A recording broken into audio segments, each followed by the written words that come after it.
Ventricular refers to the bottom chambers of the heart, the right and left ventricles, as opposed to the top chambers, the right and left atria. Fibrillation means quivering from uncoordinated muscle fiber contraction. So ventricular fibrillation, or sometimes VFib or VF, means the heart's muscle fibers start quivering because they're not contracting at the same time. Normally, an electrical signal spreads fast enough so that all the muscle fibers in the ventricles contract at almost the same time, which essentially looks like a single coordinated contraction. If they don't all contract at about the same time, not much gets accomplished. It's kind of like a rowboat. It works best when everyone rows at the same time, right? Well, with VF, all the rowers stop rowing together and just row whenever they want, and the rowboat just moves in circles and eventually sinks.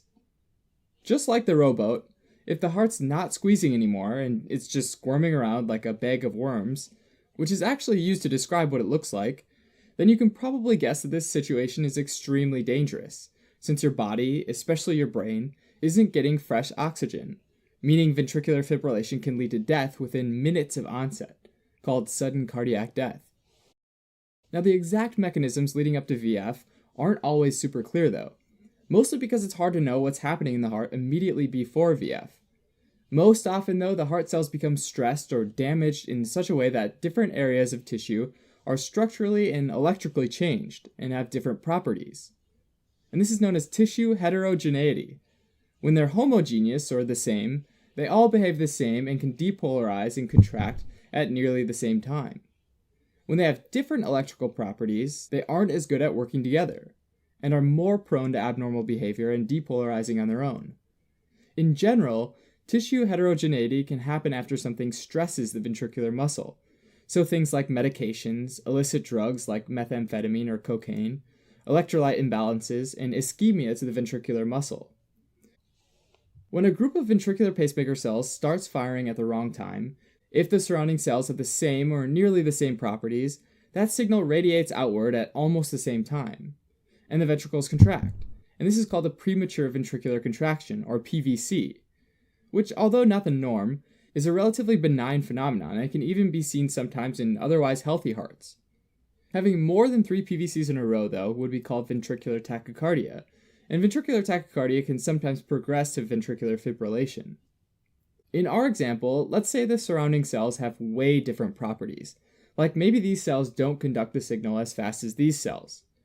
Instead of radiating outward uniformly, the wave of conduction can start to curve and ultimately ends up literally spiraling out of control, where the wavefront circles back on itself and initiates another depolarization. And this situation is called functional re-entry. And that spiral can spread and break down into other mini-spirals, leading to fibrillation and the different areas of the heart depolarizing and contracting at different times. Alternatively, the re-entry behavior can start up because of the presence of scar tissue, which can happen after a heart attack. Because remember that scar tissue isn't electrically conductive, so the signal just goes around and around the scar. In this case, it's known as an anatomical re-entry. One last means of inducing fibrillation is through electrocution, meaning external electrical stimulation. Here's a normal reading of the heart's electrical activity, an electrocardiogram, or ECG, and we call these waves PQRST, and sometimes U. The QRS complex, right in the middle, corresponds to the ventricles contracting. If the heart tissue is stimulated at just the right time, during the upslope of the T wave, here, it can actually induce fibrillation. Right after the ventricles contract, the cells enter into a refractory period, where they can't be stimulated to contract again. And during the upslope of the T wave, some cells are starting to come out of refractory, so those cells might be ready to go again, whereas other cells might still be in the refractory phase.